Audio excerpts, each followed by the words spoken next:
एक बार और ले चलता हूँ आगे भागवत कथा में आपको, तो लीजिए सुनिए।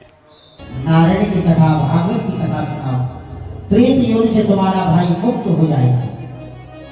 धन्या भागवती, भागवती वार्ता प्रेत पीड़ा विनाशनी, प्रेत की पीड़ा को नाश करने वाली है भागवत की कथा। 7 दिनों तक गोकर्ण जी ने भागवत कथा सुनाई, सारे गांव के लोग सुनने के लिए आए उस भागवत कथा को। प्रेत भागवत देखी होगी, सुनी होगी। प्रेत भागवत में व्यास गद्दी के बगल में एक बांस गाड़ा जाता है, उस पे 7 गांठ होते हैं। उस बांस के अंदर धुंधकारी घुस गया। एक दिन की कथा हुई, एक गांठ टूटी। दूसरे दिन की कथा हुई, दूसरी गांठ टूटी। तीसरे दिन कथा हुई, तीसरी गांठ टूटी। ऐसे सप्तमें दिन, 7वें दिन जिस दिन कथा का विश्राम था, धुंधकारी सुंदर रूप बनाकर के सामने उपस्थित हो गया। बोलो श्री कृष्ण भगवान की जय। इतना कहकर के नारद जी चले गए। साई काल के समय करके आई। मां भगवती के मन में अपने आप ही विचार आया, पूछने लगी, स्वामी आपने ये अमर कथा मुझे नहीं सुनाई, क्या है अमर कथा? भगवान भोलेनाथ समझ गए कि नारद ने आग लगा दी है। पार्वती ने कि आपकी ये गले में मुंडों की माला है, किसकी मुंडों की माला है? भगवान भोलेनाथ ने कहा कि पार्वती तेरे इतने बार जन्म हो चुके हैं, इतने बार होता तेरे मुंडों की माला बना करके मैं गले में धारण करता हूँ, तुझसे इतना मैं स्नेह करता हूँ। पार्वती ने कहा कि तुमने मुझे अमर कथा क्यों नहीं सुनाई? बहुत जिद करने लगी। भगवान भोलेनाथ ने कहा ये अमर कथा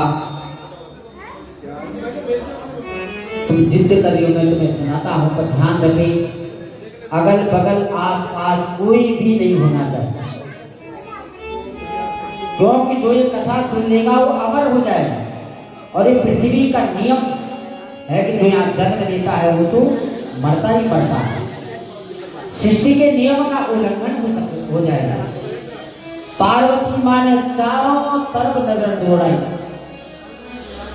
कहीं भी कहा कुछ नहीं है। कहा तो मैंने ध्यान से देख लिया? कहा मैंने ध्यान से देख लिया। भगवान भोलेनाथ पार्वती को अमर कथा सुनाने लगे।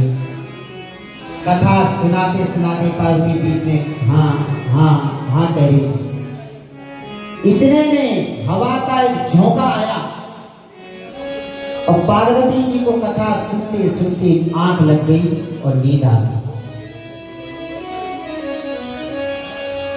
नींद आने के बाद तो व्यक्ति को कोई सुध-बुध रहती नहीं, न कोई हुंकारी भरने लगी। पास ही एक सुख माने तोते का अंडा था, खाली। अमर कथा के प्रभाव से उसमें जान आ गई और वो हुंकारी भरने लगा।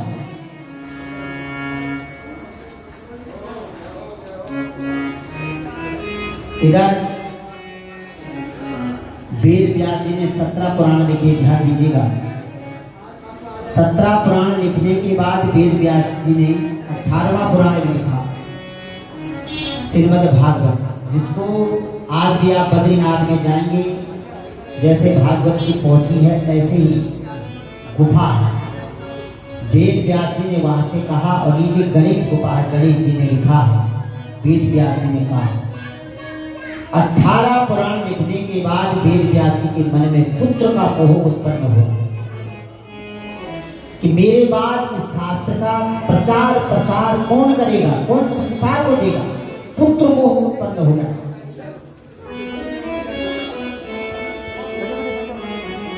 कोई संतान नहीं थी, कौन मेरा इन ग्रंथों का प्रचार करेगा। मैंने इतनी